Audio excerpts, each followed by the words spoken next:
दोस्तों नमस्कार। दोस्तों मैं सतबीर सिंह अपना यूट्यूब के भारत लिंक ग्लोबल चैनल पर आपका स्वागत करता हूँ। दोस्तों मैं अभी मीडिया रिपोर्ट्स देख रहा था तो उसमें मुझे दक्षिणी हरियाणा के एक नेता हैं, मूल रूप से तो वो कांग्रेसी है। मैं तो उनको हमेशा ही कांग्रेसी मूल का मानता रहा हूँ। क्यों? क्योंकि उनके जो पिताजी थे वो भी हरियाणा के मुख्यमंत्री रह चुके हैं, कांग्रेस पार्टी से ही रह चुके हैं और उनका जो परिवार है वो पीढ़ी दर पीढ़ी कांग्रेस से ही है। तो मैं इसलिए उन्हें मूल रूप से कांग्रेसी कहता हूँ, लेकिन तकनीकी रूप से वो बीजेपी के नेता हैं और पिछले 10 साल से वे बीजेपी में वे हैं राव इंद्रजीत जी। तो राव इंद्रजीत जी का एक इंटरव्यू आया हुआ था, तो मैं उस इंटरव्यू को देखने लग रहा था तो मैंने देखा कि उस इंटरव्यू के अंदर उनकी जो आवाज़ है ना उसमें फ्रस्ट्रेशन ज़्यादा थी, यानी शिकायतें ज़्यादा थी, उसमें निराशा ज़्यादा थी और संतुष्टि कम थी। तो उन्होंने जो जवाब दिए, मैं उन जवाबों का विश्लेषण अपने हिसाब से और अपने भारत लिंक ग्लोबल के परिवार के जो सदस्य हैं उनके सामने करना चाहूँगा। तो मुझे उम्मीद है कि आपको ये जो विश्लेषण है ये पसंद आएगा। तो दोस्तों राव इंद्रजीत जी ने जो सबसे पहले बात कही वो ये कही कि वे सर्वाधिक जन आधार वाले नेता हैं, यानी वे अपने आप को ये मानते हैं कि हरियाणा में उनसे बड़ा जन आधार का कोई भी नेता नहीं है। तो मैं इस चीज़ से सहमत हूँ दोस्तों। क्यों? क्योंकि वास्तव में ही अहिरवाल बेल्ट के अंदर जितनी पकड़ राव इंद्रजीत जी की है उतनी और किसी भी नेता की नहीं है। और कुल मिला के अगर सीटों के ऊपर उनकी पकड़ कही जाए या उनके जितने विधायक हैं उनके ऊपर जो जिताने का दम कम रखते हैं, जो वो जितने ज़्यादा संख्या में वो रखते हैं उतना शायद ही हरियाणा में कोई और नेता हो। तो इसमें कोई दो राय नहीं है, वो जन आधार वाले नेता है और मेरे हिसाब से तो वो इतने बड़े नेता है कि उनको 2004 में ही हरियाणा का मुख्यमंत्री बन जाना चाहिए था, जब 2004 के अंदर कांग्रेस पार्टी की सरकार आई थी। लेकिन दोस्तों कांग्रेस पार्टी की जब उस टाइम सरकार आई तो एक राव इंद्रजीत जी से भी बड़े नेता थे और वे थे चौधरी भजनलाल जी। हालांकि चौधरी भजनलाल जी की जो पकड़ थी अपने क्षेत्र में वो इतनी ज्यादा पकड़ नहीं थी जितनी राव इंद्रजीत जी की थी। और सीटों का भी देखा जाए तो भजनलाल जी थोड़ा उनसे कम पड़ते थे। लेकिन पार्टी हाईकमान के अंदर, कांग्रेस पार्टी हाईकमान के अंदर भजनलाल जी की पकड़ थी वो राव इंद्रजीत जी से बहुत ज्यादा थी। और उसके एक वजह ये भी थी कि हरियाणा के अंदर ये जो खरीद फरोख्त की राजनीति की शुरुआत करने वाले थे वो चौधरी भजनलाल जी थे और उनका ये गुण माना जाता था। तो जब 1991 में नरसिम्हा राव जी की सरकार आई तो वो अल्पमत की सरकार थी, पूर्ण बहुमत में नहीं थी, तो वो कभी भी गिर सकती थी। तो उस सरकार के लिए बहुमत जुटाने का काम सोनिया गांधी जी ने और नरसिम्हा राव सरकार ने भजनलाल जी को सौंपा था और वो अपने इस मकसद में लगभग कामयाब भी रहे थे। और नरसिम्हा राव जी की जो सरकार थी वो 5 साल तक चली थी। तो इस हिसाब से उनकी जो पार्टी हाईकमान यानी सोनिया गांधी जी का जो दरबार था उसमें उनके नंबर ज्यादा थे। और 2004 के अंदर भजनलाल जी हरियाणा के मुख्यमंत्री बनना चाह रहे थे, क्योंकि सेंटर में भी कांग्रेस आई थी और हरियाणा में भी कांग्रेस आई थी। लेकिन किस्मत की वजह से उस टाइम सीएमशिप जी थी वो भूपेंद्र हुड्डा जी को मिल गई और इसमें मैं मानता हूँ कि किस्मत का ही साथ है। और राव इंद्रजीत जी नहीं बन पाए तो भी मैं मानता हूँ कि इसमें किस्मत का ही रोल है। क्यों? क्योंकि नसीब, अगर राजयोग नसीब में है तो आपको मिलेगा, नहीं तो आपका जनाधार कितना है कि आप कितने बड़े नेता है इसमें कोई मायने नहीं रखता। और इसके अलावा दोस्तों फिर उनका एक जो 2014 की अगर हम बात करें 2004 के बाद, तो 2014 के अंदर जब बीजेपी की सरकार आई तो उस टाइम राव इंद्रजीत जी ने ये सोचा था कि टाइम से पहले 2014 से पहले ही उन्होंने बीजेपी ज्वाइन कर ली थी और उन्होंने हवा का रुख देख लिया था। तो उनका ये सोचना था कि अगर मैं बीजेपी में चला जाता हूँ, कांग्रेस पार्टी छोड़ देता हूँ, तो मेरे इसी सर्वाधिक जन आधार को देखते हुए बीजेपी मुझे हरियाणा का सीएम बना देगी और मैं भूपेंद्र हुड्डा को भी उनकी औकात बता दूंगा और कांग्रेस पार्टी हाईकमान को भी अपनी ताकत का एहसास करवा दूंगा। लेकिन दोस्तों ये फिर नसीब की बात है कि वो चले 2014 से पहले चले तो गए थे बीजेपी में, लेकिन ठीक 2014 में एक और नए व्यक्ति मनोहर लाल खट्टर जी का अचानक उदय हो गया और वो राव इंद्रजीत जी जो सर्वाधिक जनाधार वाले नेता थे वो घर बैठे रह गए और उनकी जगह एक ऐसा नेता यानी मनोहर लाल खट्टर हरियाणा के सीएम बन गए जिन्होंने कभी पंचायत के मेंबर का भी चुनाव नहीं लड़ा था।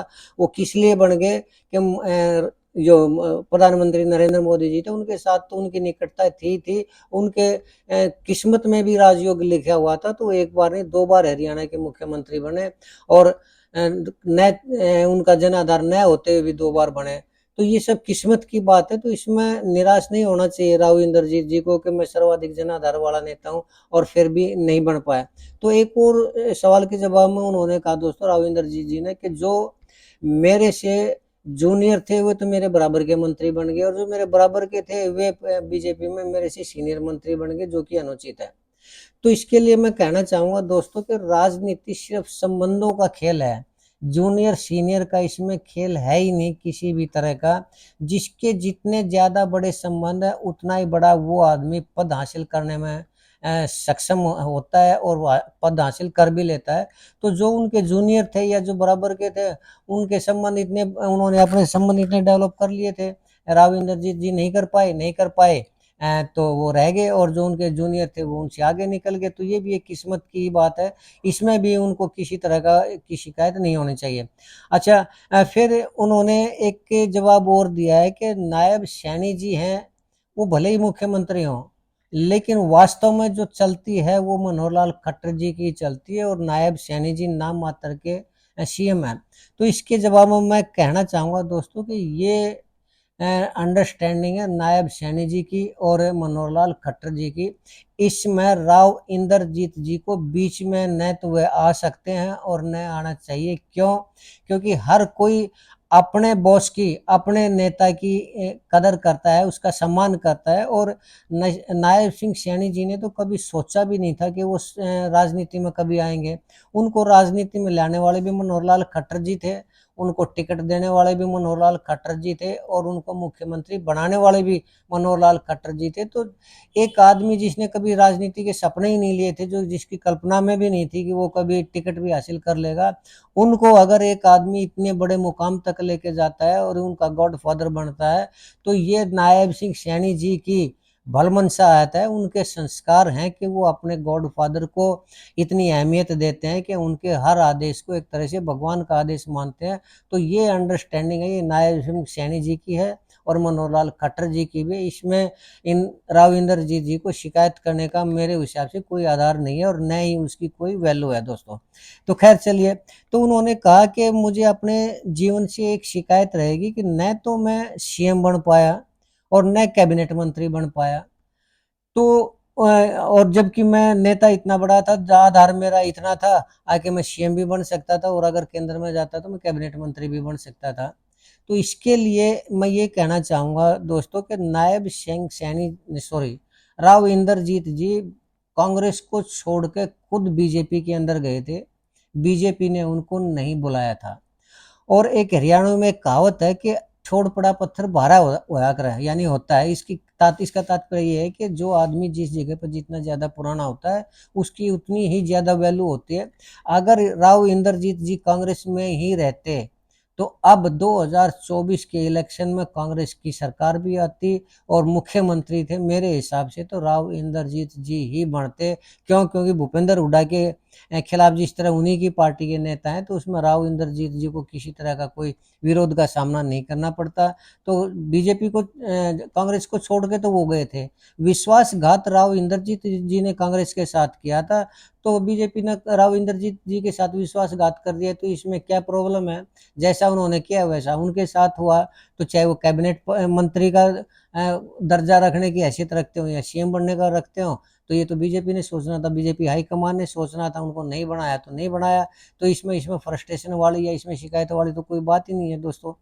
अब लास्ट में दोस्तों उन्होंने कहा, राव इंद्रजीत जी ने कहा कि मैं सीएम बनना नहीं चाहता, हाँ अगर जबरदस्ती मेरी गोद के अंदर सीएमशिप आती है तो मैं जरूर सोच सकता हूँ।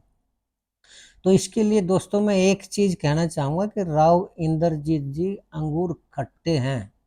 अब आपका वक्त जा चुका है, जबरदस्ती तो छोड़िए, आप अगर घुटनों के बल भी झुकेंगे बीजेपी के सामने तो भी आपको सीएम नहीं बनाया जाएगा। क्यों? क्योंकि मनोहर लाल खट्टर जी आपको सीएम बनने ही नहीं देंगे। इसकी वजह ये है कि जिस दिन आप सीएम बन जाएंगे उस दिन आप मनोहर लाल खट्टर जी से ज़्यादा बड़े नेता बन जाएंगे। और राजनीति का ये वसूल है कि अगर खुद की कुर्सी बचानी है तो दूसरों को तो गिराना पड़ेगा ही पड़ेगा। इसलिए मनोहर लाल खट्टर जी के होते हुए आप ये सोचें कि आपके पास सीएमशिप आ जाएगी बीजेपी के राज में, ये संभव है। अब तो आपका वक्त आ चुका है कि आप मार्गदर्शक मंडल में जाएं और राजनीति से संन्यास ले लें। क्यों? क्योंकि मुझे नहीं लगता कि आपके बाद आपकी जो बेटी आरती राव जी है उनको भी बीजेपी बड़ा नेता बनाएगी। मुझे नहीं लगता कि उनको कोई आपके बाद कोई बड़ा पद देगी। तो अगर आप ये कह रहे हैं कि गोद में आएगी सीएमशिप, तो ये तो सिर्फ एक आपका मुगालता है, आपका ख्याली पुलाव है। ठीक है, आप पकाते रहिए, इसमें कुछ फर्क नहीं पड़ता। बीजेपी ने आपको सीएम बनाना नहीं है, आप अपनी इमेज बनाते रहिए, कोई फर्क नहीं पड़ता। तो दोस्तों आज के लिए मैं इतना ही अपना विश्लेषण बताना चाह रहा था, देना चाह रहा था कि जो राव इंद्रजीत जी है, इसमें कोई दो राय नहीं कि वो बहुत बड़े नेता हैं। दक्षिणी हरियाणा में उनकी पकड़ है, अहिरवाल बेल्ट के एक छत्र नेता हैं वो, कोई उनका मुकाबला नहीं कर सकता। लेकिन अब उनकी उम्र जा चुकी है और जो कांग्रेस को छोड़कर बीजेपी में गए थे, तो बीजेपी के अंदर भी उनसे बड़े नेता हैं, उनसे बड़े संबंध वाले हैं। और जब आरएसएस में करोड़ों ऐसे लोग हैं जिन्होंने अपना जीवन आरएसएस में लगा दिया, जब बीजेपी उन्हीं को एडजस्ट नहीं कर पा रही बड़े पदों के ऊपर, तो राव इंद्रजीत जी तो बीजेपी के आरएसएस के हैं ही नहीं, वो तो कांग्रेस के मूल के हैं। तो उनको कैसे कैबिनेट मंत्री या कैसे उनको सीएम की कुर्सी दी जा सकती है? तो ये असंभव बात है दोस्तों। तो आज के लिए इतना ही। मुझे लगता है कि आपको मेरा ये विश्लेषण पसंद आया होगा। अगर आपको मेरा ये विश्लेषण पसंद आया तो मैं आपसे प्रार्थना करना चाहूँगा कि आप मेरे इस वीडियो को लाइक करें, शेयर करें, दोस्तों कमेंट जरूर करें। और अगर आपको लगता है कि मेरा विश्लेषण ठीक नहीं है, तो भी मैं आपसे गुजारिश करना चाहूँगा कि आप कमेंट जरूर करें ताकि मैं अपने आप को करेक्ट कर सकूँ। और इसके साथ ही चलते चलते एक बार फिर से निवेदन करना चाहूँगा कि आप मेरे इस चैनल को सब्सक्राइब जरूर करें ताकि मैं इसी तरह के जो विश्लेषण है आपके सामने लाता रहूँ। आपने मेरा ये वीडियो देखा, इसके लिए आपका बहुत बहुत धन्यवाद। नमस्कार, जय हिंद, जय भारत।